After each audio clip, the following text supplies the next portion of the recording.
नमस्कार दोस्तों, स्वागत है आप सबका हमारे YouTube चैनल पर। तो हमारी आज की हिंदी की इस क्लास में हम पढ़ेंगे सर्वनाम के बारे में। सर्वनाम यानी कि प्रोनाउन, इंग्लिश में प्रोनाउन कहते हैं इसे। तो चलिए शुरू करते हैं। सर्वनाम। सर्वनाम शब्द दो शब्दों से मिलकर बना है। सबसे पहले सर्व और नाम। सर्व का मतलब है सब और नाम का मतलब है किसी का भी नाम। सर्वनाम को सर्व संज्ञा भी कहते हैं। यदि पूछा जाए कि सर्वनाम को क्या कहते हैं, क्या और कहते हैं, या सर्व संज्ञा किसे कहते हैं, तो सर्वनाम को सर्व संज्ञा कहा जाता है। इसकी परिभाषा देखते हैं। समस्त नामों के स्थान पर जिन शब्दों का प्रयोग किया जाता है उन्हें सर्वनाम कहते हैं। यानी कि किसी भी नाम के स्थान पर हम जिस शब्द का प्रयोग करते हैं उसे सर्वनाम कहते हैं। अब मान लीजिए हम कोई स्टोरी लिखते हैं तो ऐसा तो नहीं है ना कि हम स्टोरी में बार बार नाम रिपीट करते हैं। जैसे कि राम नाम का एक लड़का था, राम के पिताजी का नाम श्यामलाल था, इस तरह से नहीं लिखते ना। ऐसे लिखते हैं राम नाम का एक लड़का था, उसके पिता का नाम श्यामलाल था। यानी कि राम के नाम के स्थान पर अगले सेंटेंस में हमने यूज किया उसके, तो उसके हो गया हमारा सर्वनाम। यदि साधारण एकदम सरल भाषा में हम कहें तो संज्ञा के स्थान पर जिन शब्दों का प्रयोग करते हैं, संज्ञा को हमने पिछली वीडियो में पढ़ा था। संज्ञा के स्थान पर जिस शब्दों का प्रयोग किया जाता है उन्हें सर्वनाम कहते हैं। सर्वनाम के भेद।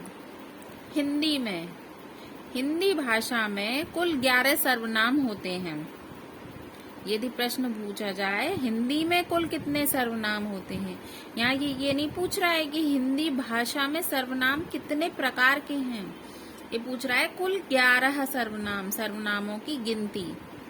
मैं, तू, आप, यह, वह, जो, सो, कोई, कुछ, कौन और क्या, ये हमारे 11 सर्वनाम हैं। प्रयोग के आधार पर सर्वनाम 6 प्रकार के होते हैं। अब यहाँ पर आ गए सर्वनाम के भेद कि हिंदी में तो कुल 11 सर्वनाम थे, लेकिन प्रयोग के आधार पर सर्वनाम 6 प्रकार के होते हैं। अब देखते हैं सर्वनाम कौन कौन से हैं। हमारे सर्वनाम के भेद, इसका क्लासिफिकेशन देखेंगे। नंबर 1 है पुरुषवाचक सर्वनाम, निजवाचक सर्वनाम, निश्चयवाचक, अनिश्चयवाचक, संबंधवाचक और प्रश्नवाचक सर्वनाम। ये हो गए हमारे सर्वनाम के 6 भेद। अब ये जो हमारा सबसे पहले नंबर वाला है पुरुषवाचक सर्वनाम, ये होता है 3 प्रकार का। संस्कृत में हम पढ़ते हैं उत्तम पुरुष, मध्यम पुरुष और अन्य पुरुष, बस वैसा ही समझ लीजिए। पुरुषवाचक सर्वनाम उत्तम पुरुष, मध्यम पुरुष और अन्य पुरुष।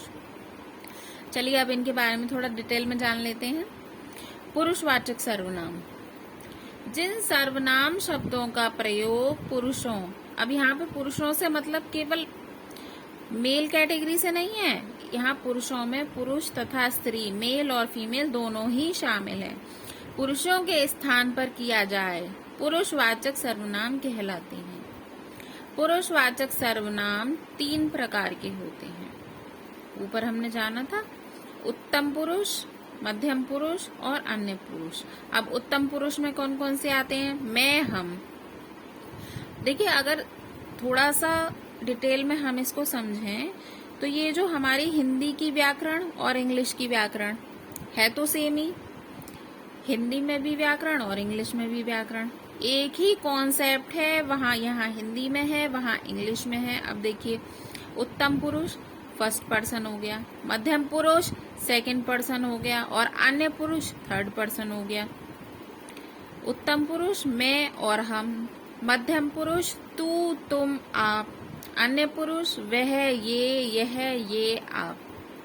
ठीक है। अब अगला है हमारा नंबर 2 निजवाचक सर्वनाम, जिस वाक्य में किसी एक का प्रयोग कर्ता के रूप में होता है, यानी कि काम को करने वाला एक ही होता है। जैसे स्वयं, खुद, आप।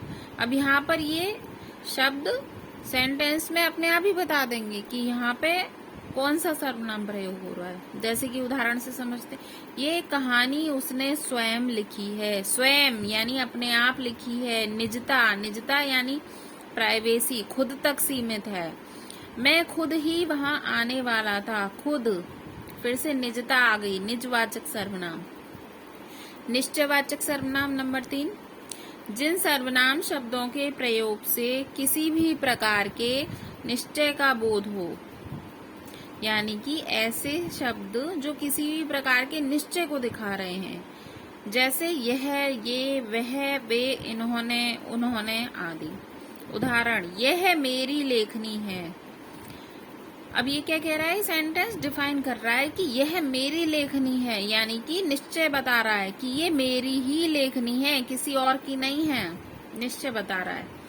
अनिश्चयवाचक सर्वनाम यानी कि निश्चयवाचक सर्वनाम का उल्टा हो गया। जिन सर्वनाम शब्दों से किसी निश्चित वस्तु का बोध ना हो, यानी कि यहाँ पर वो निश्चय बता रहा था और यहाँ पर निश्चित ना हो। जैसे थोड़ा, बहुत, कुछ, कोई। आज उसने थोड़ी पी ली है। उसने थोड़ी पी ली है, लेकिन कितनी पी ली है, या पी भी है या नहीं पी है, कुछ नहीं पता, कोई निश्चय नहीं है। तुम्हारे जैसे मैंने बहुत देखे हैं, लेकिन कितने देखे हैं, कोई गिनती नहीं है, कोई निश्चित नहीं है। तो ये हो गया अनिश्चयवाचक सर्वनाम। अब नंबर 5 है हमारा संबंधवाचक सर्वनाम।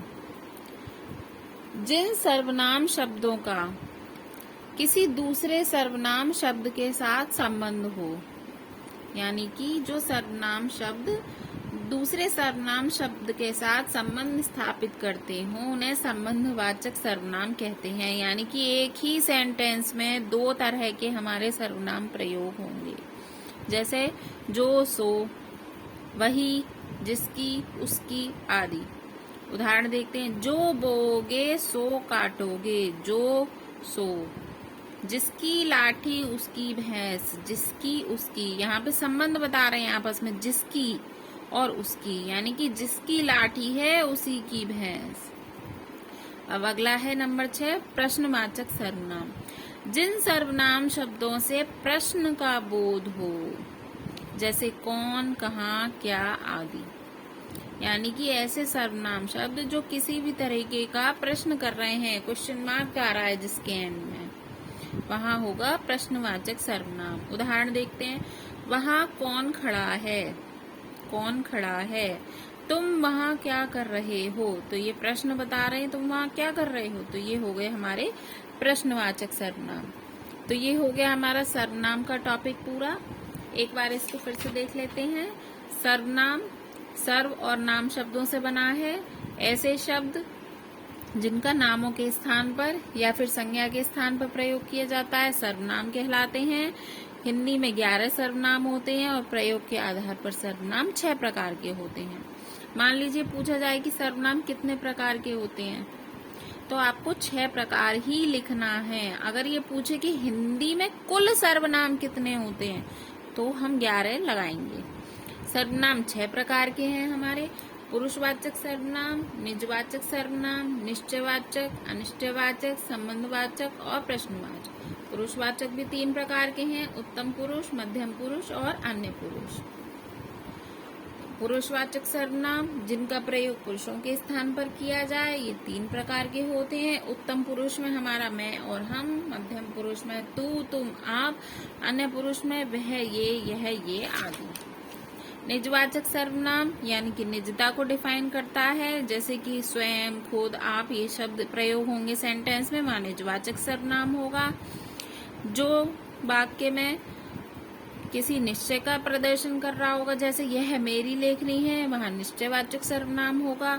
जहां किसी निश्चित वस्तु का बोध नहीं होगा, कोई लिमिट नहीं होगी, वहां अनिश्चयवाचक सर्वनाम होगा। इसमें संबंधवाचक सर्वनाम देखेंगे। इसमें अधिकतर एक वाक्य में 2 सर्वनाम शब्द प्रयोग होते हैं आपस में संबंध स्थापित करते हुए, जैसे जो बोओगे सो काटोगे, जिसकी लाठी उसकी भैंस। अब देखेंगे लास्ट प्रश्नवाचक सर्वनाम, यानी कि जिन वाक्यों में ऐसे शब्द जो प्रश्न खड़ा कर रहे हो वो प्रश्नवाचक सर्वनाम होंगे। तो उम्मीद करती हूँ कि आपको ये समझ में आ गया होगा। अगर आपको हमारी वीडियो पसंद आई हो तो चैनल को सब्सक्राइब कीजिए और लाइक कीजिए। मिलते हैं अगली वीडियो में, तब तक के लिए नमस्कार।